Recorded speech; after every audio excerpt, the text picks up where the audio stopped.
देखो, आत्माओं का विनाश कब होता है? आत्माओं का विनाश, आपने जो प्रश्न पूछा कि अर्ध प्रलय में क्या आत्माओं का विनाश होता है? जब धरती पर अर्ध प्रलय होता है या प्रलय होता है तो आत्मा का विनाश नहीं रहता, धरती पर जड़ प्रलय होता है। तो आत्मा भी एक आसपास में वायुमंडल में 200 किलोमीटर तक चली जाती है। आत्माएं जब मर जाए, शरीर छूट जाता है तो आत्मा रह जाती है ना। तो अर्ध प्रलय या प्रलय में आत्माओं का विनाश नहीं होता। ऐसी तरह कल प्रलय होता है, ब्रह्मा के एक दिन में कल प्रलय होता है। तो ब्रह्मा के एक दिन जब पूरा होता है कल प्रलय, तो कल प्रलय में भी आत्माओं का विनाश नहीं होता।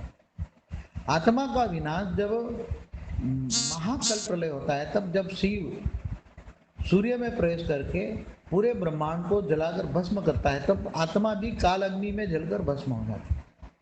तो महाकाल प्रलय में शिव काल अग्नि जलाकर उसमें काल अग्नि में जलकर आत्मा भस्म हो जाती है। और उसी टाइम पर आत्माओं में पाप भरा होता है, आत्माओं में पाप भरा होता है। तो जब काल अग्नि में आत्मा के अंदर पाप जलता है तो उसके अंदर वो काल अग्नि है, इसलिए अग्नि में जैसे 5 तत्व जलते हैं, तो जैसे कोई मनुष्य अग्नि में जलता है कितना दर्द होता है, ऐसी तरह काल अग्नि में भी आत्मा जब जलती है तो उसको दर्द होता है। और ऐसी तरह महाकाल प्रलय में, महाशिव महाकाल प्रलय में अनंत कोटि ब्रह्मांडों को जलाकर अपने अपने रोम रोम में समा लेता है।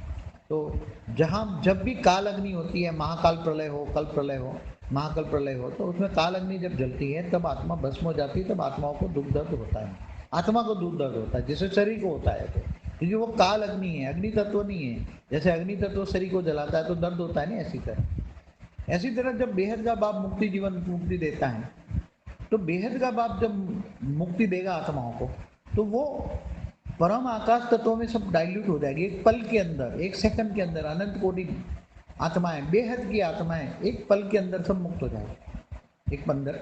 तो वो मुक्ति समय पर किसी को दुख दर्द नहीं होता, वो मुक्ति अलग है।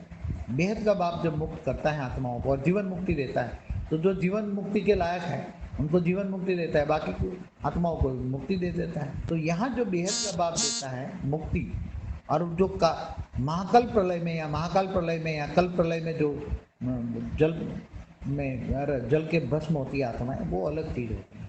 या किसी की आत्माओं को मुक्ति देते हो वेदना नहीं होती, खुशी खुशी एक पल में मुक्त हो जाती है परम। देखो, जब अर्ध प्रलय होता है तो धरती पर जल प्रलय में अच्छी आत्माएं बच जाती हैं, अच्छे मनुष्य बच जाते हैं और बुरे मनुष्य खत्म हो जाते हैं। माना देवता बच जाते हैं, असुर खत्म हो जाते हैं, तो उसकी आत्मा वायुमंडल में रह जाती है। उसकी आत्मा यहाँ के वायुमंडल में रहते हैं। ज़्यादा से ज़्यादा धरती के जहाँ तक ग्रेविटी है 200 किलोमीटर तक चली जाती है, इससे ऊपर जाने की आत्मा में शक्ति नहीं है। अगर जिनको प्रलय से, अर्ध प्रलय से पहले जिनको पता लग जाता है कि अर्ध प्रलय होने वाला है, तो वो आत्माएं उससे पहले ही 200 किलोमीटर की बाउंड्री बाद दूसरे लोक में चली जाती हैं, भूलोक से भूगुरु लोक में चली जाती हैं। तो ऐसी तरह प्रलय काल में भी मनुष्यों का शरीर छूट जाता है, मगर आत्मा का विनाश नहीं होता। प्रलय में भी सारी धरती पर टोटली जल प्रलय हो जाता है, मनुष्य सृष्टि का विनाश हो जाता है, मनुष्य सृष्टि टोटल खत्म हो जाती है। और मनुष्य सृष्टि जब खत्म हो जाती है तो मनुष्यों का कोई भी शरीर, एक भी शरीर नहीं बचेगा।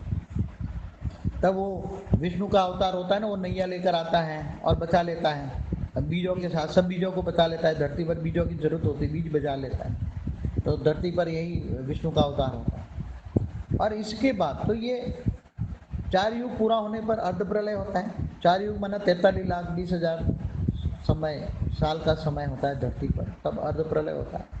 ऐसे 71 अर्ध प्रलय होने पर एक बार प्रलय होता है, और इसके बाद कल प्रलय होता है। कल प्रलय में 1000 बार चतुर्युग, 1000 बार 4 युग माना प्रलय होता है, 1000 चतुर्युग प्रलय होता है, अर्ध प्रलय होता है। तो उसी टाइम पर भूलोक, भूगुरुलोक, स्वलोक, तीनों लोग खत्म कर देता है।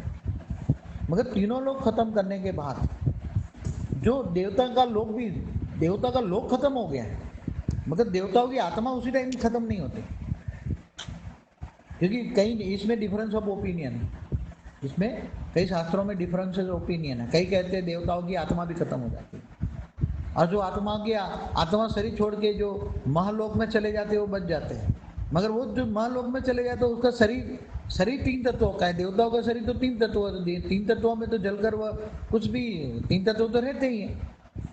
क्योंकि उसी टाइम पर जो कल प्रलय में क्या होता है, विष्णु 12 सूर्य की गर्मी पैदा करता है और सब कुछ अग्नि में परिवर्तन करता है, जलाकर भस्म करता है। तो जलाकर भस्म करता है तो अग्नि तो रहती है ना, और जहाँ अग्नि है वहाँ वायु भी रहता है। ऐसा नहीं होता कि वहाँ अग्नि है वहाँ वायु नहीं होता, वायु के अंदर अग्नि होता है और अग्नि के अंदर वायु होता है। तो 3 तत्व तो रहते ही हैं। तो देवता 3 तत्वों में है, तो देवताओं की आत्मा भस्म नहीं होती 3 तत्वों में। तो कल प्रलय में 3 तत्वों वाली आत्मा जो है, चाहे देवता हो चाहे भूलोक भूलोक हो, तो वो आत्मा खत्म नहीं होती। और तो मगर वो क्या है कि जब अग्नि तत्व जब जलाती है, जैसे शरीर को अग्नि तत्व जलाती है तो मनुष्य कितना तड़पता है, दुखी होता है ना। ऐसी तरह आत्मा भी जब काल अग्नि में जब जलती है, महाकल प्रलय में, जब फिर ब्रह्मा के 100 साल पूरा होने पर महाकाल मतलब काल अग्नि होती है। तो जब काल अग्नि में आत्माएं के अंदर इतना कूड़ा कचरा भरा होता है, ब्रह्मा के 100 साल में सभी आत्माएं कूड़े के दान हो जाती हैं, आत्मा अंदर पाप भरी होती है, आत्मा काली हो जाती है। तो उसके अंदर शिव सूर्य में प्रवेश करके काल अग्नि पैदा करते हैं। काल अग्नि, काल माना समय, काल माना पावर, वो जला आत्माओं को जलाकर आत्माओं का अस्तित्व खत्म कर देता है। तब आत्माएं जलती हैं। क्या? जैसे शरीर में शरीर जलता है ना अग्नि द्वारा, ऐसे काल अग्नि में आत्माएं जलती हैं और आत्माएं जलकर उसका खत्म हो जाती है। तो बहुत उसी टाइम भी आत्माओं को वेदना होती है। कहते हैं आत्माओं को अग्नि जला नहीं सकता, मगर एक काल अग्नि है। तो ऐसी तरह ये महाकल प्रलय में शिव सूर्य में प्रवेश करके पूरे ब्रह्मांड को जलाकर पूरा तब खत्म कर देता, पूरा ब्रह्मांड खत्म हो जाता। तब शिव के अंदर इतना नेगेटिव कचरा आता है कि वो ब्लैक होल बन जाते हैं। तो हमारे आज गैलेक्सियों में ऐसे बहुत सारे ब्लैक होल पड़े हुए हैं, कई सूर्य बन के ब्लैक होल बने पड़े हैं। तो ऐसी तरह महाशिव भी जब महाकाल बन के, महाशिव के पास भी पावर खत्म हो जाता है, महाकाल प्रलय में महाशिव भी अनंत कोटि ब्रह्मांडों को सब जलाकर भस्म कर देता है। वो महाकाल अग्नि होती है, अग्नि नहीं होती, महाकाल अग्नि होती है। तो ऐसी तरह सुपरमासिव ब्लैक होल भी हमारी यूनिवर्स में बहुत बड़े बड़े गैलेक्सी जलकर भस्म भी पड़ी हैं और घूम रही हैं वायुमंडल में। जैसे सूर्य घूम रहे हैं ऐसे ब्लैक होल भी घूम रहे हैं चारों अंदर, मगर कोई देख नहीं सकता। काल अग्नि में वो कहता है तो जलकर तो कोई काला नहीं है, ब्लैक होल काला नहीं है, वो तो दिखाई नहीं देता। जैसे सूर्य के अंदर कलंक दिखते हैं, ऐसे ये वायुमंडल के अंदर काल अग्नि नहीं दिखती, न ब्लैक होल दिखते हैं, कुछ भी दिखते हैं। ये बहुत समझने की बात है। तो ये और मगर जब मुक्ति और जीवन मुक्ति, जब बेहद का बाप बेहद के विश्व में जहाँ जहाँ जरूरत होगी वहाँ मुक्ति देगा। बेहद का बाप बेहद के विश्व में जहाँ जहाँ जरूरत होगी वहाँ बेहद की मुक्ति देगा और बेहद की जीवन मुक्ति देगा। क्या? बेहद की मुक्ति और बेहद की जीवन मुक्ति। तो जहाँ जहाँ तत्वों की मात्रा बहुत है और जहाँ जहाँ जो बेहिसाब आत्माएं मुक्ति मांग रही है, चाहे गैलेक्सी में भी बैठी हुई 3 तत्वों में आत्मा है, चाहे यूनिवर्स में भी बैठी हुई आत्मा है, चाहे ग्रेट यूनिवर्स में भी बैठी हुई आत्मा है, तो कई आत्माएं बेहिसाब आत्माएं 3 तत्वों में आ जाती हैं तो मुक्ति मांगती हैं, मगर मुक्ति कोई दे नहीं सकता, चाहे शिव हो, चाहे महाशिव हो, चाहे परमात्मा हो, कोई मुक्ति दे नहीं सकता। इसलिए सब आत्माएं जी रही हैं बेचारी। तो उसी बेहिसाब मुक्ति का आगे चलकर प्रोग्राम होगा, तो एक और बेहद की मुक्ति और बेहद का परिवर्तन होगा, तो जीवन मुक्ति। तो ये सब, मगर उसको जलकर जो भस्म नहीं होती, ये परम आकाश जैसे परम लाइट से महातत्वों में और परम आकाश तत्वों में आत्माएं डाइल्यूट हो जाएगी। एक पल में सब आत्मा, एक पल में अंदर, जैसे यूनिवर्स में जितनी भी आत्मा है, अगर चाहे तो एक पल के अंदर पूरा यूनिवर्स में आत्माएं जल हो जाए। क्यों? क्योंकि परम आकाश तत्व फैला दो, पूरे यूनिवर्स में परम आकाश फैला दो, पूरी गैलेक्सी में परम आकाश फैला दो, तो वो परम आकाश के अंदर जितनी भी आत्मा एक पल में डाइल्यूट हो जाएगी। गैलेक्सी में परम आकाश भर दो, यूनिवर्स में परम आकाश भर दो, जी ग्रेट यूनिवर्स में परम आकाश भर दो, तो एक पल के अंदर सभी आत्माएं डाइल्यूट हो जाए, तो उसको मुक्ति कहेंगे। मगर उसको दुख दर्द नहीं हो। काल प्रलय में, महाकाल प्रलय में काल अग्नि में आत्माएं जलती है तो दर्द होता है। यही मैं समझाना चाहता हूँ। ये बेहद की मुक्ति, बेहद की जीवन मुक्ति, परम